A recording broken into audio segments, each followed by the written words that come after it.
നമസ്കാരം, prime time ന്യൂസിലേക്ക് സ്വാഗതം. ആദ്യം നോക്കാം പ്രധാന തലക്കെട്ടുകൾ. നേരിയ ആശങ്കയ്ക്കിട നൽകി ദുബായിലും അബുദാബിയിലും മിസൈൽ അലർട്ട്. അവഗണിക്കാൻ നിർദ്ദേശം നൽകി UAE ആഭ്യന്തര മന്ത്രാലയം. യാതൊരുവിധ സുരക്ഷാ ഭീഷണിയുമില്ലെന്ന് ആഭ്യന്തര മന്ത്രാലയം. ഇന്ധനവില കുറഞ്ഞതോടെ അധിക ചാർജുകൾ ഒഴിവാക്കാൻ വിമാന കമ്പനികളോട് നിർദ്ദേശിക്കാൻ കേന്ദ്രം. സാഹചര്യങ്ങൾ അനുകൂലമായാൽ ഇന്ധന സർചാർജ് നീക്കാൻ ഒരുങ്ങി വിമാന കമ്പനികൾ. അബുദാബിയുടെ ആകാശം കീഴടക്കാൻ ഇലക്ട്രിക് എയർ ടാക്സികൾ വരുന്നു. ഈ വർഷം അവസാനത്തോടെ എയർ ടാക്സി സർവീസുകൾ ആരംഭിക്കും. ഇലക്ട്രിക് എയർ ടാക്സി എത്തിക്കുന്ന മിഡിൽ ഈസ്റ്റിലെ ആദ്യ നഗരമാകാൻ അബുദാബി. ഒമാനിൽ പ്രവാസികളുടെ താമസ നിയമത്തിൽ ഭേദഗതി. പ്രവാസികൾക്ക് ഒമാനിലെ എല്ലാ പ്രദേശങ്ങളിലും സ്വത്ത് വാങ്ങാനുള്ള അനുമതി നൽകില്ല. വിശദീകരണം നൽകി ഒമാൻ. വിശദമായ വാർത്തകളിലേക്ക്. UAEയിൽ ഇന്ന് വൈകിട്ട് താമസക്കാരുടെ മൊബൈൽ ഫോണുകളിലേക്ക് ലഭിച്ച മിസൈൽ അലർട്ട് അവഗണിക്കാൻ നിർദ്ദേശം നൽകി. സിസ്റ്റത്തിലുണ്ടായ സാങ്കേതിക പിഴവാണ് സന്ദേശം അയക്കാൻ ഇടയാക്കിയതെന്നാണ് സൂചന. സന്ദേശം അവഗണിക്കാൻ രാജ്യത്ത് നിലവിൽ യാതൊരുവിധ സുരക്ഷാ ഭീഷണികളില്ലെന്നും UAE ആഭ്യന്തര മന്ത്രാലയം അറിയിച്ചു. സാങ്കേതിക തകരാർ സംഭവിച്ചതിൽ ഖേദം പ്രകടിപ്പിക്കുന്നതായും ആഭ്യന്തര മന്ത്രാലയം അറിയിച്ചു. പ്രാദേശിക സമയം വൈകിട്ട് 5:15ഓടെയാണ് ദുബായിലും അബുദാബിയിലുമുള്ള താമസക്കാരുടെ ഫോണുകളിലേക്ക് UAE ആഭ്യന്തര മന്ത്രാലയത്തിന്റെ അടിയന്തര സുരക്ഷാ മുന്നറിയിപ്പ് എത്തിയത്. എത്രയും വേഗം അടുത്തുള്ള സുരക്ഷിതമായ കെട്ടിടങ്ങളിലേക്ക് മാറണമെന്നും ജനലുകളിൽ നിന്നും വാതിലുകളിൽ നിന്നും വിട്ടുനിൽക്കണമെന്നുമായിരുന്നു സന്ദേശം. എന്നാൽ മിനിറ്റുകൾക്കകം തന്നെ രാജ്യം സുരക്ഷിതമാണെന്ന ഓൾ ക്ലിയർ സന്ദേശവും എത്തി. തൊട്ടു പിന്നാലെ തന്നെ വിശദീകരണവുമായി മന്ത്രാലയവും രംഗത്തെത്തി. രാജ്യത്തെ സാഹചര്യങ്ങൾ പൂർണ്ണമായും സുരക്ഷിതവും നിയന്ത്രണ വിധേയവുമാണെന്ന് ആഭ്യന്തര മന്ത്രാലയം അറിയിച്ചു.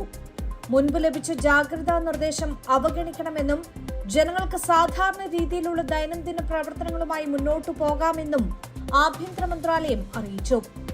സിസ്റ്റത്തിലുണ്ടായ സാങ്കേതിക പിഴവാണ് സന്ദേശം അയക്കാൻ ഇടയാക്കിയതെന്നാണ് സൂചന. എന്നാൽ സാങ്കേതിക തകരാറാണോ അതോ മറ്റു കാരണങ്ങളാണോ മുന്നറിയിപ്പിന് പിന്നിലെന്ന് ഔദ്യോഗികമായി മന്ത്രാലയം വിശദീകരിച്ചിട്ടില്ല. കഴിഞ്ഞ ദിവസം ഒമാൻ തീരത്ത് ഒരു വാണിജ്യ കപ്പലിന് നേരെ ഇറാൻ ഡ്രോണാക്രമണം ഉണ്ടായതായി സംശയം ഉയർന്നിരുന്നു. ഹോർമുസ് കടലിടുക്കിന്റെ നിയന്ത്രണത്തെ ചൊല്ലി പ്രാദേശിക തലത്തിൽ നിലനിൽക്കുന്ന രാഷ്ട്രീയ സംഘർഷങ്ങൾക്കിടയിലാണ് UAEയിൽ അടിയന്തര മുന്നറിയിപ്പ് സന്ദേശം എത്തിയത്. നിലവിൽ ദുബായിലെ ജനജീവിതവും വിമാന സർവീസുകളും സാധാരണ നിലയിലാണ്. NTV Dubai. ഒമാൻ തീരത്ത് കപ്പലിന് നേരെ ആക്രമണം. കാർഗോ കപ്പലിന് നേരെയാണ് ആക്രമണം ഉണ്ടായത്. ഇറാൻ അമേരിക്ക ധാരണയ്ക്ക് ശേഷം ആദ്യമായാണ് ആക്രമണം ഉണ്ടാവുന്നത്. അതേസമയം ഹോർമുസിൽ സുരക്ഷിത യാത്രയ്ക്കായി ഒമാൻ പ്രഖ്യാപിച്ച കപ്പൽ പാത അംഗീകരിക്കില്ലെന്ന് ഇറാൻ റവല്യൂഷണറി ഗാർഡ് വ്യക്തമാക്കി. ഒമാൻ തുറന്ന സുരക്ഷിത നാവികപാതയ്ക്കെതിരെയാണ് ആക്രമണം ഉണ്ടായത്. ചരക്ക് കപ്പലിന് നേരെ അജ്ഞാത വസ്തു ഉപയോഗിച്ച് ആക്രമണം ഉണ്ടായതായി ബ്രിട്ടന്റെ United kingdom maritime trade operations കേന്ദ്രം വ്യക്തമാക്കി. ഒമാന്റെ തെക്ക് കിഴക്കൻ മേഖലയിലാണ് സംഭവമുണ്ടായത്. ആക്രമണത്തിൽ കപ്പലിന്റെ ബ്രിഡ്ജ് ഭാഗത്തിന് കേടുപാടുകൾ സംഭവിച്ചിട്ടുണ്ടെന്നാണ് റിപ്പോർട്ട്. ഒമാനിലെ ദാഹിദ് തീരത്തു നിന്ന് ഏകദേശം 7.5 നോട്ടിക്കൽ മൈൽ തെക്കുകിഴക്കായാണ് ആക്രമണം ഉണ്ടായത്. ഒരു ചരക്ക് കപ്പലിന്റെ വലതുഭാഗത്ത് അജ്ഞാത വസ്തു വന്ന് പതിക്കുകയായിരുന്നുവെന്നും ഇത് കപ്പലിന്റെ നിയന്ത്രണ കേന്ദ്രമായ ബ്രിഡ്ജിന് നാശനഷ്ടമുണ്ടാക്കിയെന്നും ഏജൻസി വ്യക്തമാക്കി. ആക്രമണത്തിൽ ആർക്കും പരിക്കേറ്റിട്ടില്ലെന്നും പരിസ്ഥിതിക്ക് ദോഷകരമായ എണ്ണച്ചോർച്ചയോ മറ്റ് നാശനഷ്ടങ്ങളോ റിപ്പോർട്ട് ചെയ്തിട്ടില്ലെന്നും അധികൃതർ അറിയിച്ചു. News desk NTV. ഇന്ധനവില കുറഞ്ഞതോടെ അധിക ചാർജുകൾ ഒഴിവാക്കാൻ വിമാന കമ്പനികളോട് കേന്ദ്ര സർക്കാർ ആവശ്യപ്പെടും. കേന്ദ്ര വ്യോമയാന മന്ത്രി K. രാംമോഹൻ നായിഡുവാണ് ഇക്കാര്യം അറിയിച്ചത്. സാഹചര്യങ്ങൾ അനുകൂലമായാൽ ഇന്ധന സർചാർജ് നീക്കാനാണ് വിമാന കമ്പനികളുടെയും ആലോചന. പശ്ചിമേഷ്യൻ സംഘർഷം അയഞ്ഞതിന് പിന്നാലെ ഇന്ധനവില ദീർഘനാളത്തേക്ക് കുറഞ്ഞ നിലയിൽ തുടർന്നാൽ അധിക ചാർജുകൾ ഒഴിവാക്കാൻ വിമാന കമ്പനികളോട് കേന്ദ്ര സർക്കാർ ആവശ്യപ്പെടുമെന്നാണ് കേന്ദ്ര വ്യോമയാന മന്ത്രി K. രാംമോഹൻ നായിഡു വ്യക്തമാക്കിയത്. ഇന്ധനവിലയിൽ ഉണ്ടാകുന്ന മാറ്റം സർക്കാർ സൂക്ഷ്മമായി നിരീക്ഷിച്ചു വരികയാണെന്നും അദ്ദേഹം പറഞ്ഞു. കഴിഞ്ഞ ദിവസങ്ങളിലുണ്ടായ വിലയിടിവ് കുറച്ചു നാളത്തേക്ക് നിലനിൽക്കുമോ എന്ന് വിലയിരുത്താൻ വിമാന കമ്പനികളുമായി ചർച്ചകൾ നടത്തുന്നുണ്ട്. ഇന്ധനവില കൂടിയതിനു പിന്നാലെ സാധാരണ ടിക്കറ്റ് നിരക്ക് കൂട്ടുന്നതിനു പുറമെ ഇന്ധന സർചാർജും കമ്പനികൾ ചുമത്തിയിരുന്നു. സാഹചര്യങ്ങൾ അനുകൂലമായാൽ ഇന്ധന സർചാർജ് നീക്കാനാണ് വിമാന കമ്പനികളുടെയും ആലോചന. വിമാന ഇന്ധന വിലയിലെ അടിക്കടിയുള്ള വർധന തടഞ്ഞ ഇന്ത്യൻ വിമാന കമ്പനികൾക്കും യാത്രക്കാർക്കും സഹായമേകാനായി 10,000 കോടി രൂപയുടെ ATF വിലസ്ഥിരതാ ഫണ്ടിന് കേന്ദ്ര മന്ത്രിസഭായോഗം അംഗീകാരം നൽകിയത് ഈ മാസം ആദ്യമാണ്. മാറിയ സാഹചര്യത്തിൽ ഈ ഫണ്ടിന്റെ ഭാവി എന്ത് എന്നത് സംബന്ധിച്ചും ചോദ്യങ്ങൾ ഉയരുന്നുണ്ട്. News desk NTV. US, Israel, Iran സംഘർഷങ്ങൾക്കും അനിശ്ചിതത്വങ്ങൾക്കും ഒടുവിൽ ആഗോള എണ്ണ വിപണി സാധാരണ നിലയിലേക്ക് മടങ്ങി. ബ്രന്റ് ക്രൂഡ് വില $72 താഴ്ന്നു.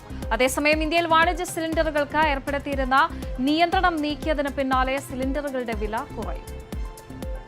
അന്താരാഷ്ട്ര വിപണിയിൽ എണ്ണവില യുദ്ധത്തിന് തൊട്ടു മുൻപുള്ളതിനേക്കാൾ കുറഞ്ഞിരിക്കുകയാണ്.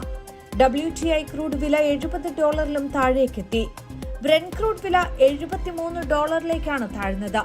യുദ്ധസമയത്ത് $120 വരെ എത്തിയ എണ്ണവിലയാണ് താഴ്ന്നത്.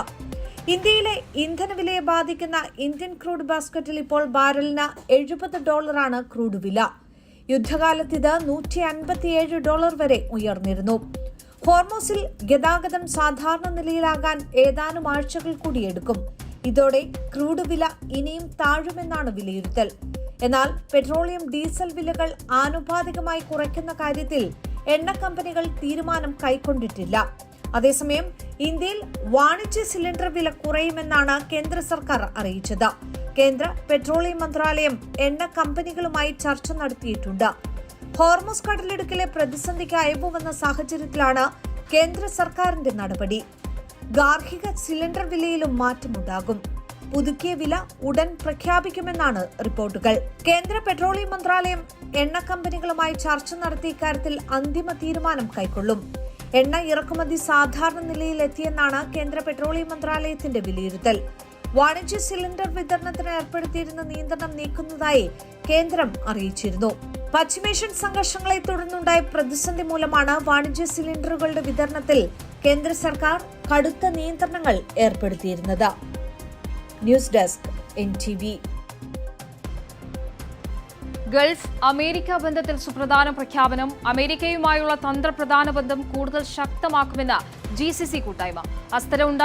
അസ്ഥിരത ഉണ്ടാക്കുന്ന പ്രവർത്തനങ്ങൾ ഇറാൻ അവസാനിപ്പിക്കണമെന്നും GCC ആവശ്യപ്പെട്ടു. ബഹ്റൈനിലെ മനാമയിൽ ചേർന്ന മന്ത്രിതല യോഗത്തിലാണ് ഗൾഫ് അമേരിക്ക ബന്ധം കൂടുതൽ ശക്തമാക്കാൻ തീരുമാനം കൈക്കൊണ്ടത്.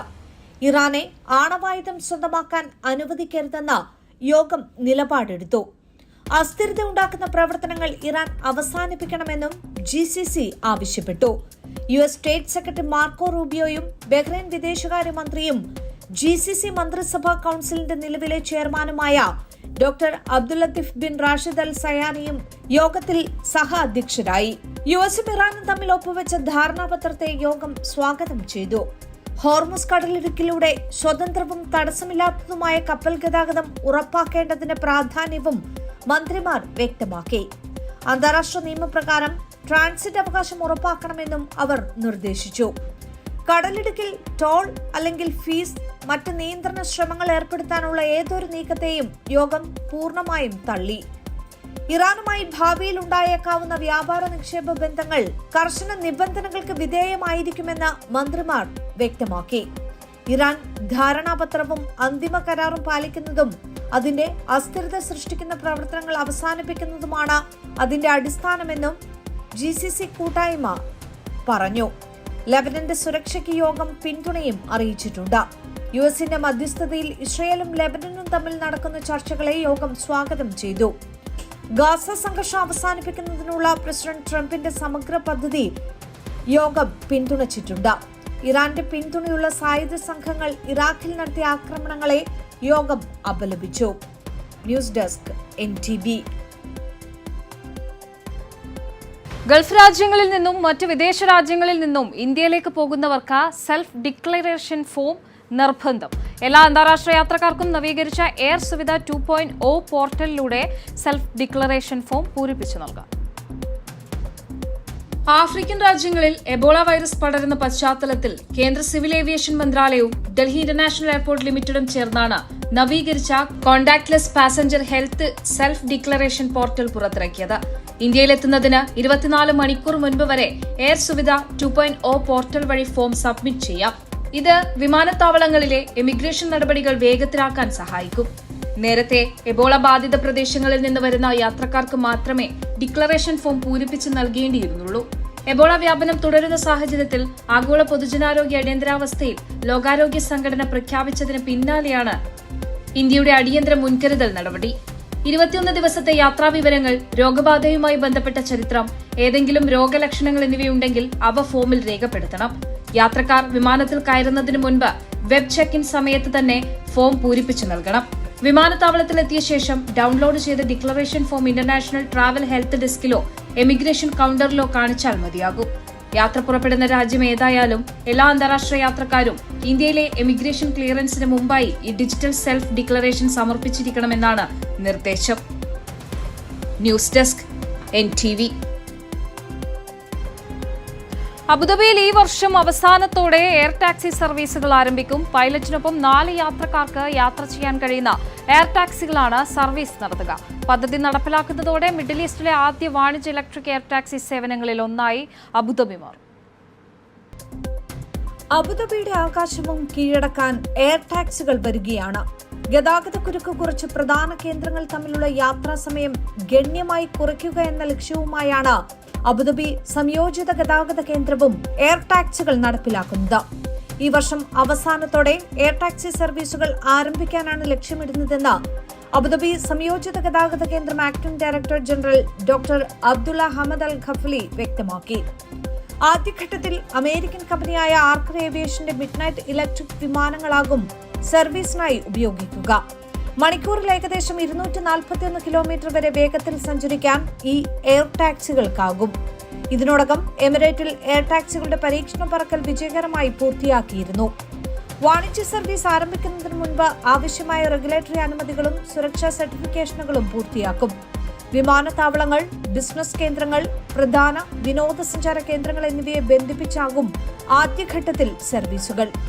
പദ്ധതി നടപ്പിലാക്കുന്നതോടെ മിഡിൽ ഈസ്റ്റിലെ ആദ്യ വാണിജ്യ ഇലക്ട്രിക് എയർ ടാക്സി സേവനങ്ങളിലൊന്നായി അബുദാബി മാറും. NTV Abu Dhabi.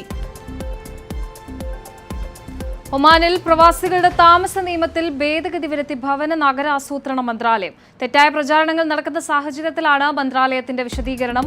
പ്രവാസികൾക്ക് ഒമാനിലെ എല്ലാ പ്രദേശങ്ങളിലും സ്വത്ത് വാങ്ങാനുള്ള അനുമതി നൽകില്ല എന്നാണ് പുതിയ ഭേദഗതി.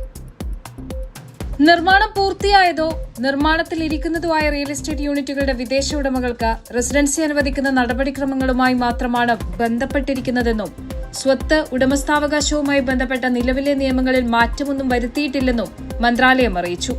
നിലവിലുള്ള നിയമങ്ങളും ചട്ടങ്ങളും പ്രകാരം നിശ്ചയിച്ചിട്ടുള്ള മേഖലകളിൽ മാത്രമാണ് പ്രവാസികൾക്ക് സ്വത്ത് സ്വന്തമാക്കാൻ കഴിയുകയുള്ളൂ. ഇത് പ്രകാരം വിദേശ പൌരന്മാർക്ക് ഇന്റഗ്രേറ്റഡ് ടൂറിസം കോംപ്ലക്സുകൾ, ഭാവി നഗര പദ്ധതികൾ കൂടാതെ സംയോജിത പാർപ്പിട പദ്ധതികളിലുമാണ് സ്വത്ത് വാങ്ങാൻ അനുമതിയുള്ളെന്ന് ഒമാൻ ഭവന നഗരാസൂത്രണ മന്ത്രാലയം അറിയിച്ചു. റെസിഡൻസി നിയമങ്ങളിൽ വന്ന മാറ്റങ്ങൾക്ക് ശേഷം പ്രവാസികൾക്ക് രാജ്യത്തിന്റെ വിവിധ ഭാഗങ്ങളിൽ വ്യാപകമായി സ്വത്ത് സ്വന്തമാക്കാൻ കഴിയുമെന്ന രീതിയിലുള്ള ചർച്ചകളും റിപ്പോർട്ടുകളും ഉയർന്ന സാഹചര്യത്തിലാണ് മന്ത്രാലയത്തിന്റെ വിശദീകരണം. അർഹമായ പ്രവാസികൾക്ക് പ്രാദേശിക സ്പോൺസറുടെ ആവശ്യമില്ലാതെ വിസയും താമസാനുമതിയും ലഭ്യമാകുന്നതാണ് പുതിയ ഭേദഗതി. പുതിയ ചട്ടങ്ങൾ പ്രകാരം നിർമ്മാണത്തിനായി അനുവദിച്ച ഭൂമിയോ രജിസ്ട്രേഷൻ നടപടികൾ പുരോഗമിക്കുന്ന റിയൽ എസ്റ്റേറ്റ് യൂണിറ്റുകളോ വാങ്ങുന്ന പ്രവാസികൾക്ക് ബന്ധപ്പെട്ട അധികാര സ്ഥാപനത്തിന്റെ സർട്ടിഫിക്കേഷൻ അടിസ്ഥാനമാക്കി സ്പോൺസർ ഇല്ലാതെ തന്നെ വിസയ്ക്കും റെസിഡൻസിക്കും അപേക്ഷിക്കാം. സ്വത്തുടമകളുടെ ജീവിത പങ്കാളികൾക്കും ഒന്നാം നിര ബന്ധുക്കൾക്കും കൂടാതെ ഒമാനിൽ ഭൂമിയോ റിയൽ എസ്റ്റേറ്റ് യൂണിറ്റുകളോ കൈവശമുള്ള കമ്പനികളുടെ നിയമപരമായ പ്രതിനിധികൾക്കും ഈ ആനുകൂല്യം ഉപയോഗപ്പെടുത്താം. ഇത്തരത്തിലുള്ള വിസകൾ 6 മാസം മുതൽ 1 വർഷം വരെ കാലാവധിയോടെ അനുവദിക്കപ്പെടും. സമാന കാലയളവിലേക്ക് ഇത് പുതുക്കാനും സാധിക്കുമെന്നും അധികൃതർ അറിയിച്ചു. NTV Muscat. നോക്കാം കാലാവസ്ഥാ റിപ്പോർട്ട്.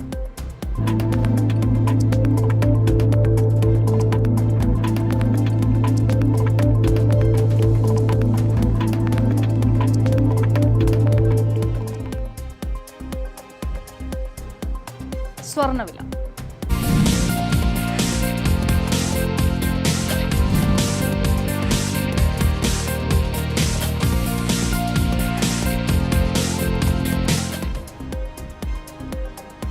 വിനിമയ നിരക്ക്.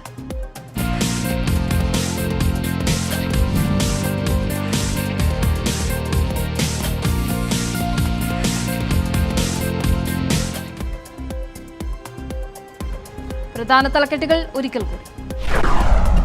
നേരിയ ആശങ്കയ്ക്കിട നൽകി ദുബായിലും അബുദാബിയിലും മിസൈൽ അലർട്ട്. അവഗണിക്കാൻ നിർദ്ദേശം നൽകി UAE ആഭ്യന്തര മന്ത്രാലയം. യാതൊരുവിധ സുരക്ഷാ ഭീഷണിയുമില്ലെന്ന് ആഭ്യന്തര മന്ത്രാലയം. ഇന്ധനവില കുറഞ്ഞതോടെ അധിക ചാർജുകൾ ഒഴിവാക്കാൻ വിമാന കമ്പനികളോട് നിർദ്ദേശിക്കാൻ കേന്ദ്രം. സാഹചര്യങ്ങൾ അനുകൂലമായാൽ ഇന്ധന സർചാർജ് നീക്കാൻ ഒരുങ്ങി വിമാന കമ്പനികൾ. അബുദാബിയുടെ ആകാശം കീഴടക്കാൻ ഇലക്ട്രിക് എയർ ടാക്സികൾ വരുന്നു. ഈ വർഷം അവസാനത്തോടെ എയർ ടാക്സി സർവീസുകൾ ആരംഭിക്കും. ഇലക്ട്രിക് എയർ ടാക്സി എത്തിക്കുന്ന മിഡിൽ ഈസ്റ്റിലെ ആദ്യ നഗരമാകാൻ അബുദാബി. ഒമാനിൽ പ്രവാസികളുടെ താമസ നിയമത്തിൽ ഭേദഗതി. പ്രവാസികൾക്ക് ഒമാനിലെ എല്ലാ പ്രദേശങ്ങളിലും സ്വത്ത് വാങ്ങാനുള്ള അനുമതി നൽകില്ല. വിശദീകരണം നൽകി ഒമാൻ. പ്രൈം ടൈം ന്യൂസ് പൂർണ്ണമാകുന്നു. നമസ്കാരം.